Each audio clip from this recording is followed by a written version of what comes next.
Somos la voz de los líderes de opinión. Colegio de Medicina Interna de México. Hoy en Voz de Líderes hablaremos sobre el abordaje integral del paciente en estado crítico y para ello nos acompaña el doctor Axel Pedraza Montenegro, quien actualmente funge como profesorero dentro del Consejo 2023 del Colegio de Medicina Interna de México. Doctor, gracias por acompañarnos el día de hoy. Gracias a ti por la invitación, encantado. Doctor, pues bien, como comentaba hace un momento, pues hoy vamos a hablar del abordaje integral del paciente crítico. ¿Nos podría hablar un poco sobre el papel que juega el médico internista en este grupo de pacientes, por favor? Ok, claro. Cuando hablamos de un paciente en estado crítico, siempre lo primero que pensamos es que es eso. Es un paciente grave. Y cuando hablamos de un paciente grave, decimos es un paciente de terapia intensiva, porque lo ve el internista. En nuestro país, la medicina actual depende mucho del médico internista y de la labor que él haga. Son pocos los lugares en ocasiones en terapia intensiva para poder decir que tenemos el acceso a todos los pacientes, a los cuidados de críticos que pueda tener. Eso para nada quiere decir que no podamos ofrecer un cuidado crítico, un cuidado integral y un cuidado con todos los beneficios a todos los pacientes que puedan estar en este estado. Es aquí donde juega un papel muy importante el médico internista, porque el médico internista creo que es la parte fundamental en todos los hospitales. Más aquí, en toda la República Mexicana, creo que el papel de recuperación, estudio, análisis y seguimiento del paciente, como lo hace un médico internista, creo que no puede ser sustituido por nada más. Sí, creo que de ahí el auge de que un médico internista sepa un adecuado abordaje de un paciente en estado crítico para seguimiento, se quede en el piso de hospitalización o pase a una área de terapia intensiva, es fundamental. En este caso, por ejemplo, focalizándonos a lo mejor en un paciente crítico de tal vez algo que justamente vino a cambiar todo el mundo, fue la pandemia por COVID-19, tal vez en este caso nos podría hablar un poco sobre los criterios que se llevan a cabo para el abordaje de este tipo de pacientes por el médico internista. Claro que sí. Bueno, hoy en día y justo la pandemia nos vino a demostrar la piedra angular que tiene el médico internista en este tipo de pacientes, ¿no? Un paciente crítico, tener criterios estrictos y, como decimos nosotros en ocasiones, by the book, ¿no? Guiarnos por una tablita que nos dice, el paciente crítico tiene esto, esto y esto y esto. Y si no tiene esto, no es un paciente crítico. Y esto, y te lo digo muy personalmente, como médico internista, preparación básica, o preparación inicial, no tan básica, ¿no? La verdad es bastante integral. Y luego una preparación como médico intensivista es un error en ocasiones decir, si no tiene esto, el paciente no ingresa a terapia intensiva.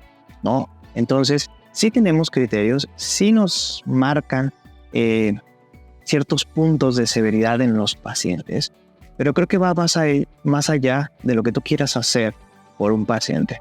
Un paciente puede tener soporte hemodinámico, respiratorio, alteraciones en la coagulación, sangrado o que simplemente requiera una monitorización muy estricta.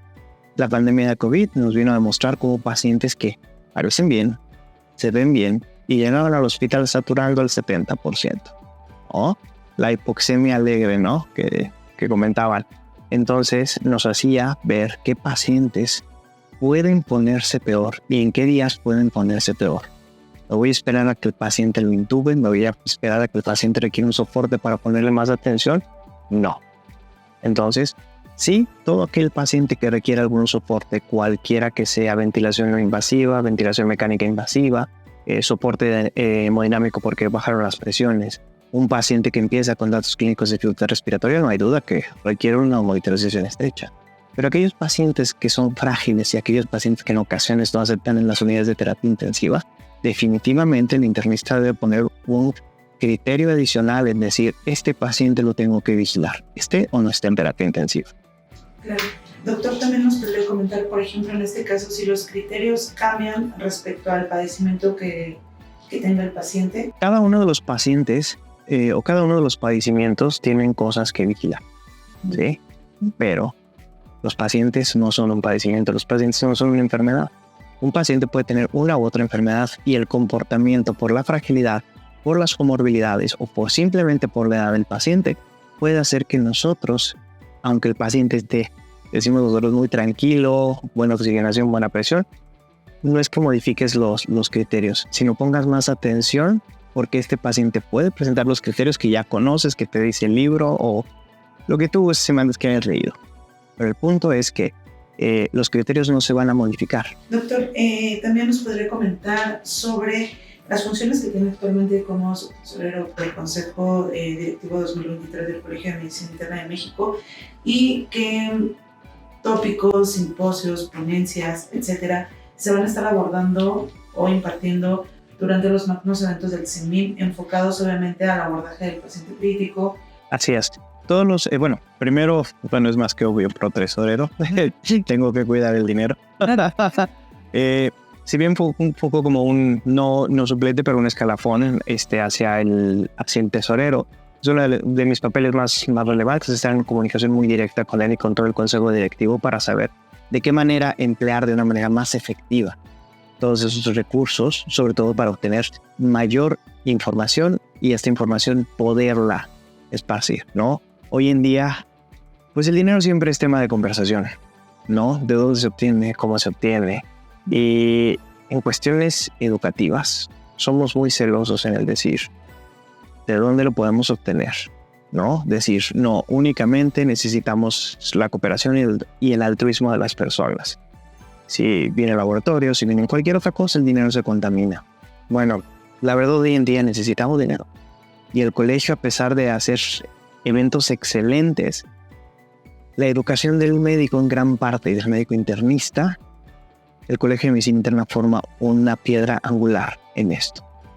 Y aunque no nos guste, pues necesitamos dinero para poder difundirla en todos estos medios, ¿no? Entonces, sí, de manera altruista estaríamos muy orgullosos de recibir su dinero y si no, pues bueno, tenemos que echarle ganas para poder conseguirlo con el objetivo, no de que un laboratorio o de cualquier otra cosa se mezcle, sino con el afán de que todo el médico internista, no solamente el de la Ciudad de México, Monterrey y Guadalajara, sino aquellos que están sobre todo muchísimo más alejados, encontrar los medios que me pagan dinero para que todos estén al pie del cañón, para que todos estén en vanguardia en el tratamiento de todas las patologías que llegan al médico internista. Porque lo único beneficiado con todo esto va a ser el internista y el paciente, ¿no? Y acerca de los tópicos que se hablarán, pues bueno, en todos los congresos y los magnos eventos, siempre hay lugar para los cuidados críticos, porque todo paciente que se ve tiene un potencial riesgo de descompensación, ¿no? Sobre todo el paciente hospitalizado, sobre todo cuando hablamos de cuidados cardiovasculares, cuidados respiratorios o cuidados neurológicos. Doctor, por último, ¿podría regalar un mensaje para nuestra audiencia, justamente para que estén al pendiente de los magnos eventos que va a llevar a cabo el Colegio de Medicina Interna de México durante este 2023?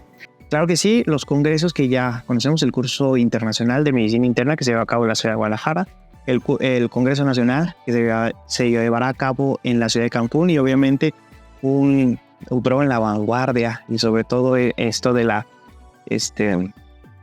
más que de la inclusión, de la aceptación de que todos tenemos la misma capacidad del Congreso de las mujeres internistas, que es un evento excelente. Entonces son los principales magnos eventos que yo les digo estén pendientes de las redes, sobre todo Instagram, para seguir al Colegio de Medicina Interna de México, sobre todo los eventos, así como también de las oportunidades de inscripción, para que no se pierdan estos 3 eventos, ya sea de forma presencial o virtual, en aquellos que nos lo permitan, y sobre todo de que mes con mes, con todos los eventos con la sesión mensual que se lleva a cabo del Colegio de Medicina Interna. Perfecto, doctor, pues le agradecemos muchísimo el espacio para realizar la entrevista.